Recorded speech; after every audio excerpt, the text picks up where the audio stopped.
So on this episode, I'm going to teach you my strategy on how you can retire at least 25 years faster, retire rich 25 years faster than traditional retirement advice.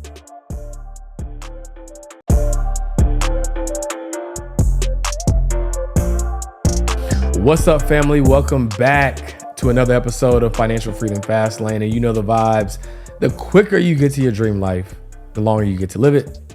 And I'm your host, George Acheampong. This show is called Financial Freedom Fast Lane. So I thought it was only right to give my new listeners, I believe I did talk about my strategy on closer to episode 1, the first time we aired it, but it's been a while.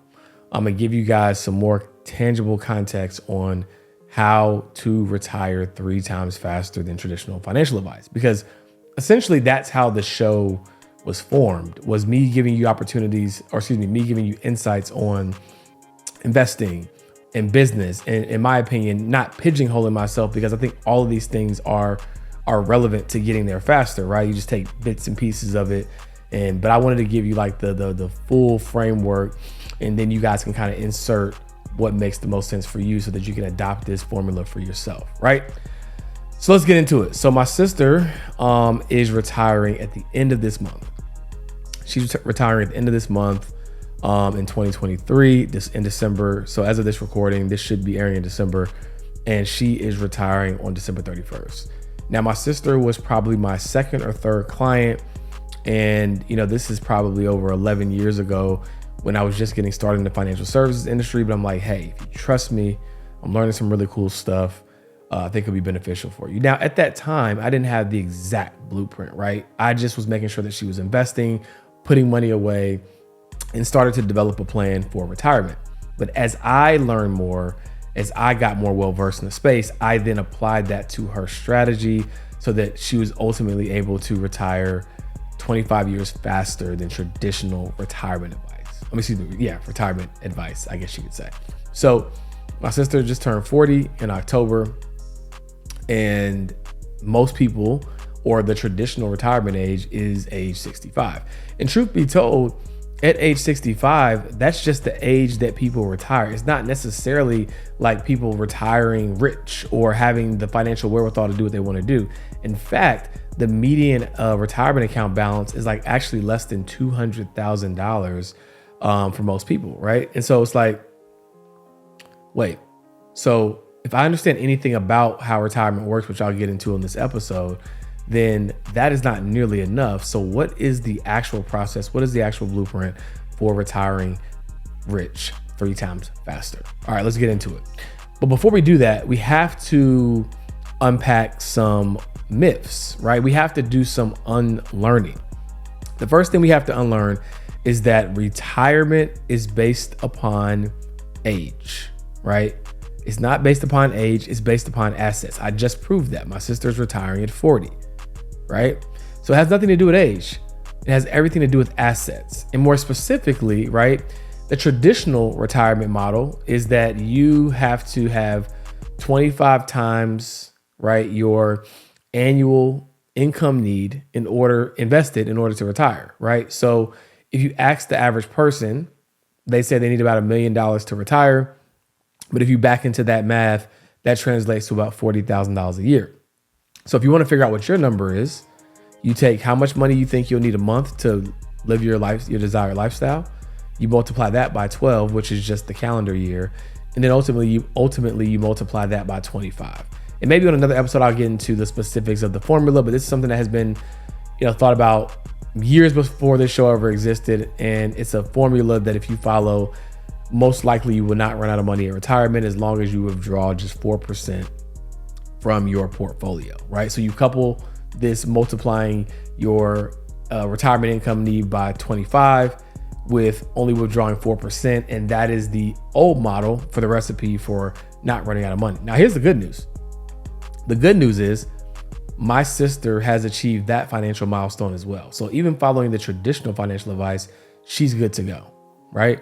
But what I've realized is that most people, as I've articulated, aren't going to be able to follow the traditional path, right? And even if they do follow that path, it's not going to allow them to hit their target.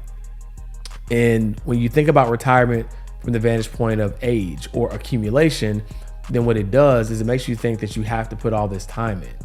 But the reality is, it's just like the goal is, how can I get to that number faster? If we were even going that route, and by the end of this episode, you'll know that that's not the route we're going.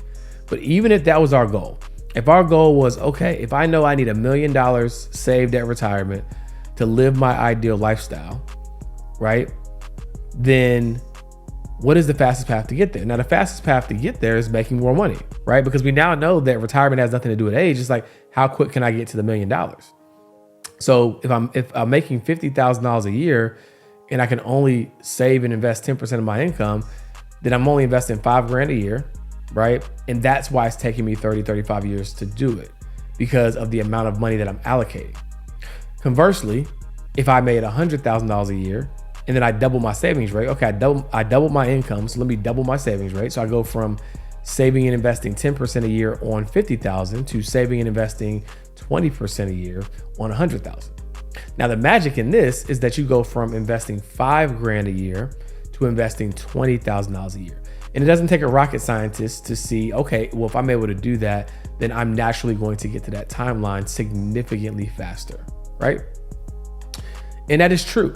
But what I realize is that's only scratching the surface, because it's still focusing on accumulation, right? And in my mind, having $1 million invested and only being able to safely distribute $40,000 a year, or that's what it can produce, right? And me not run out of money, it just seemed a little bit inefficient, right? Now, the caveat to that is, once you accumulate that $1 million, every dollar that comes from that portfolio is passive. So it's not that big of a deal, right? Every dollar that comes from that portfolio is passive.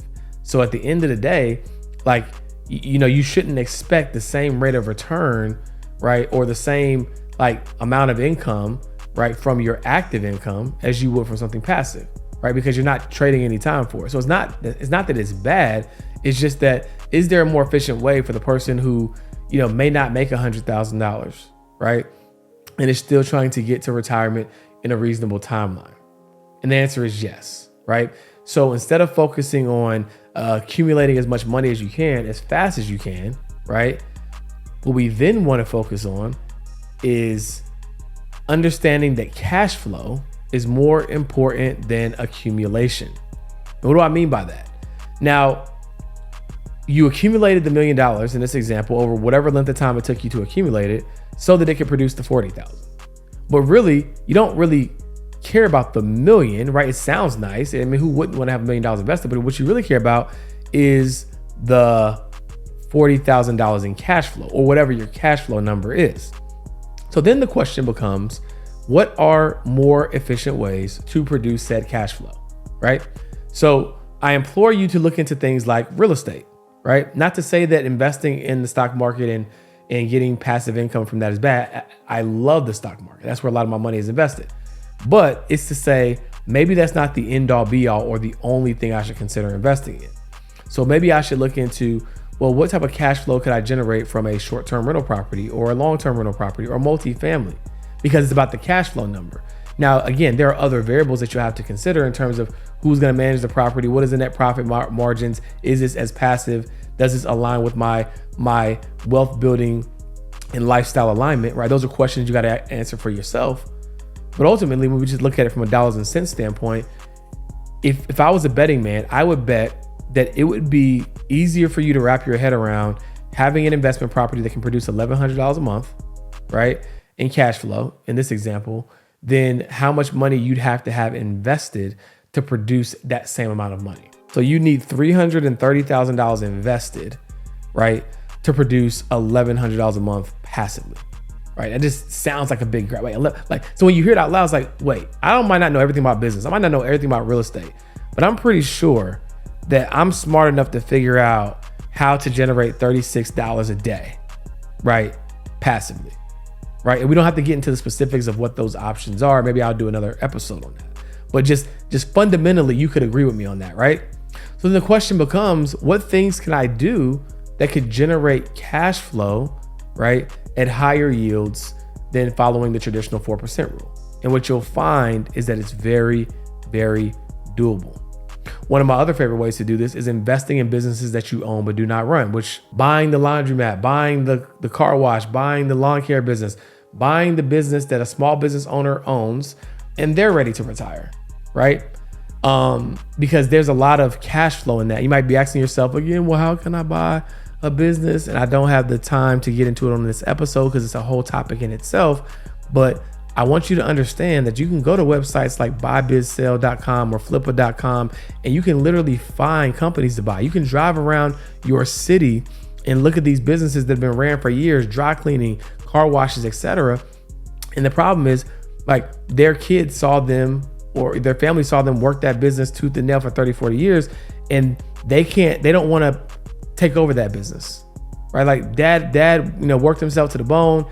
Yes, this business is producing cash flow, but I don't want to run it, right? And so what ends up happening is these businesses, just like houses, end up going potentially left abandoned. So, and these owners, they want to retire, right? So it's like, how can you create a win-win scenario where you get a chance to buy this business from them, place an operator in place, and then ultimately, right, be able to now buy income? Because if you haven't figured it out yet, that is the name of the game. You want to take your active income and you want to buy income. Because when you buy income, then you buy back time.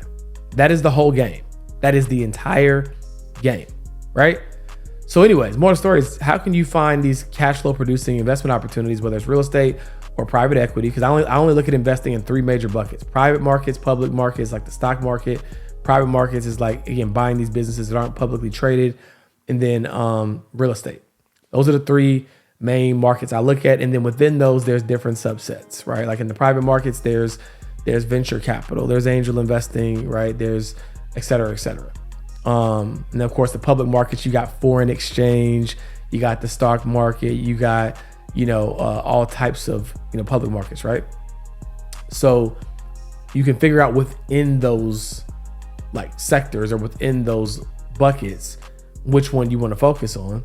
But what I believe is that between owning a business that you don't run, owning a business that you don't have to run, and real estate, you can find some great cash flow producing opportunities.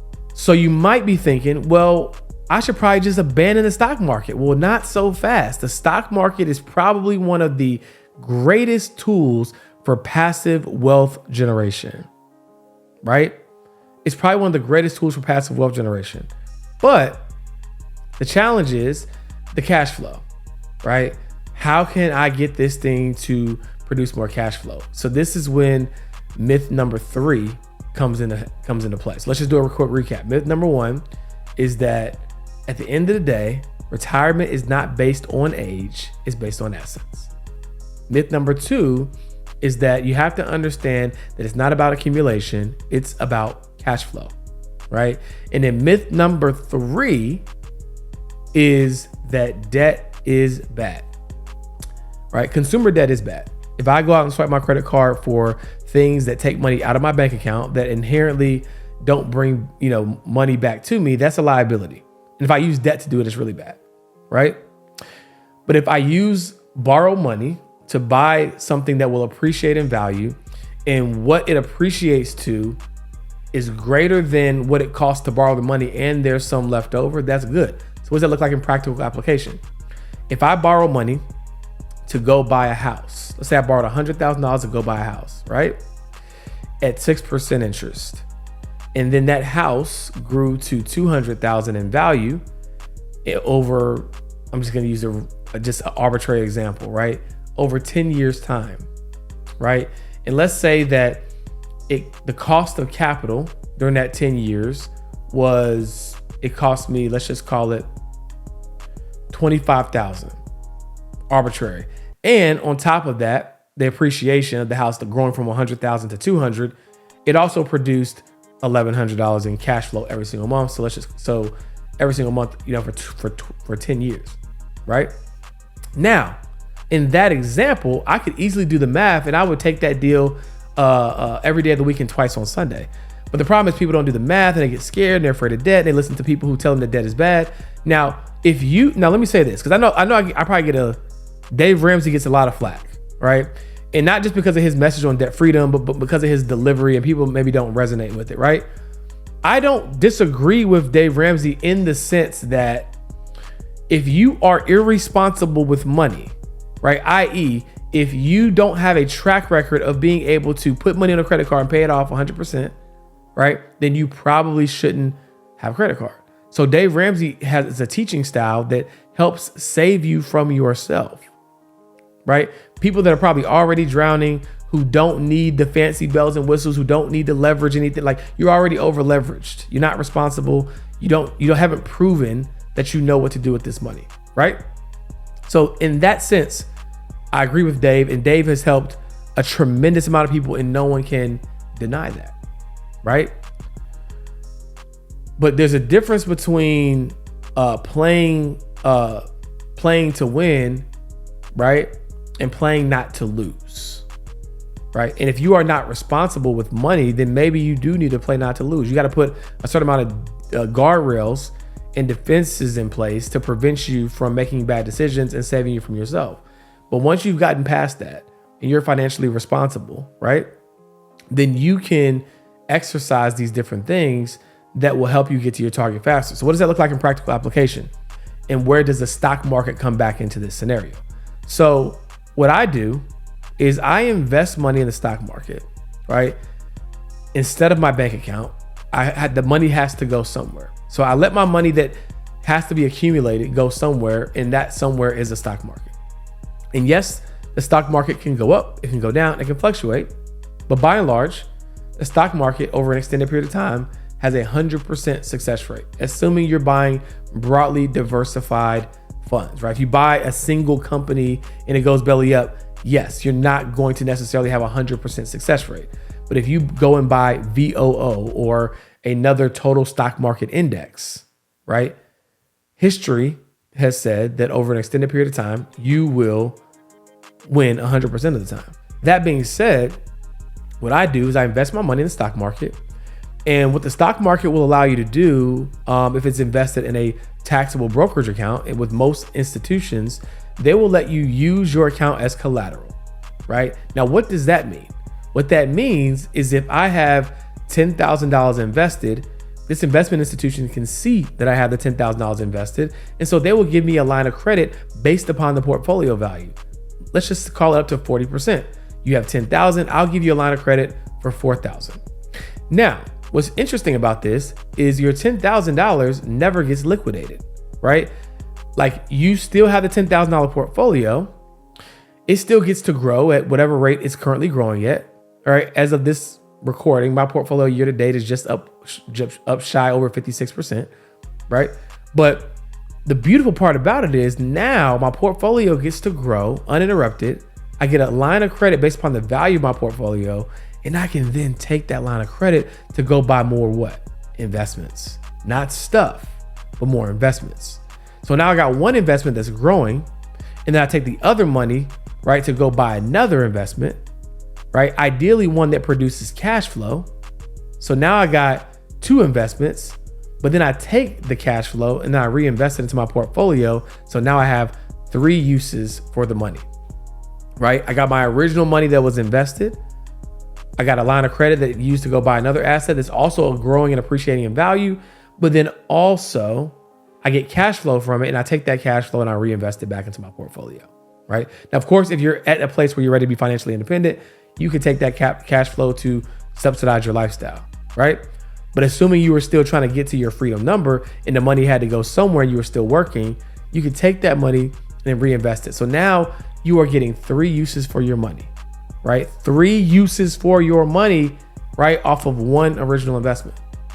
Not to mention that the IRS does not consider loans as income, right? So if you get a $4,000 line of credit against the value of your portfolio, that is not going to be a taxable event. In fact, you will be able to deduct the loan interest, right? It has got to be the closest thing to legal money laundering I've ever seen in my life. Because here's the thing you got to realize. The tax code is something that everybody has to follow. So the problem is most people just don't understand it. So when the tax code was written, And these legislators get to change the tax code. Like, ooh, I'm going to put this thing in there that benefits me, right? We're all going to decide to put this thing in there. Again, I don't know, like if they're in some secret room and this is how it's happening. But the more the story is, if I have to follow the code, right, then I need to make sure that it can benefit me. And so they put these things in there, these loopholes, right, that are meant to be exploited. It's not about tax evasion or doing anything illegal. It's literally a part of the tax code. And you just leverage the tax code, right, in order to do it for your benefit. And that, my friends, is how I help people build wealth 3 times faster than traditional retirement advice. My sister is retiring 25 years faster based upon my advice and her hard work. Shout out to sis, right? Because information, right? If it's just about information, we'd all be billionaires with 6-packs. So yes, I think that I'm a great advisor and a great educator, but if you, right, don't take action on the information, then it's useless, right? So shout out to her for taking action. But if you follow that methodology, you'll be able to retire rich and retire successfully a lot faster than the Instagram guru that's telling you invest $300 a month for 40 years and then eventually you'll be retired. Like, give me a virtual show of hands if you're like, I'm not waiting 35 years to become financially free. Like, who wants to wait that long? You want to be on the beach when you still got the 6-pack, or you can still at least still try to get it, right? So we got to figure out a faster way, and that's why I created Financial Freedom Fastlane. Because like I always say, the quicker you get to your dream life, the longer you get to live it. So let me just recap for y'all, right? Number 1, it's not about age, it's about assets. The more income you make and the more you can allocate to those assets, the faster you can get to your financial goals, right? So you should be asking yourself, how can I side hustle? How can I make more money? How can I be a better steward over my finances so I can get money to the asset side of the balance sheet faster, right? More important than that, I have to find ways to invest in things that produce cash flow, because it's much easier to get to my cash flow target than it is to get to my accumulated target. You still want to work towards both, right? But it's much easier to get to your cash flow target. But since you got to put your money anywhere, right?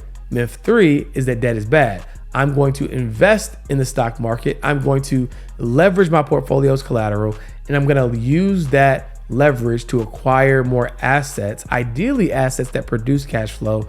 And then until I'm ready to use that cash flow to live on, I'm going to reinvest it so that it can grow too. All right. So that is my tried and true strategy. I hope that you use this strategy in order to achieve financial independence faster. If you want me to go deeper on this, or if you want to hear more about it, 1, you can join our community, the Melanin Millionaires Club. It'll be linked in the show notes. Or 2, you can join one of our free classes that we typically do almost every week, right? Just click the link in my social calendar, in my bio, right? Or click the link in the show notes to see when the next class is.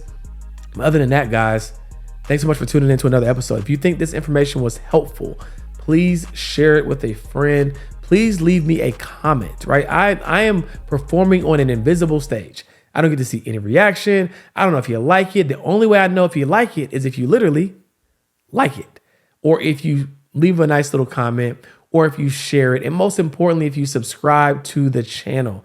We're giving out free game every single week, Monday, Wednesday, and Friday, rain, sleet, snow, or hail. All we're asking is that you engage with us so that we can know that it's valuable. Thank you so much for tuning in. And remember, freedom is for sale if you're willing to pay the price.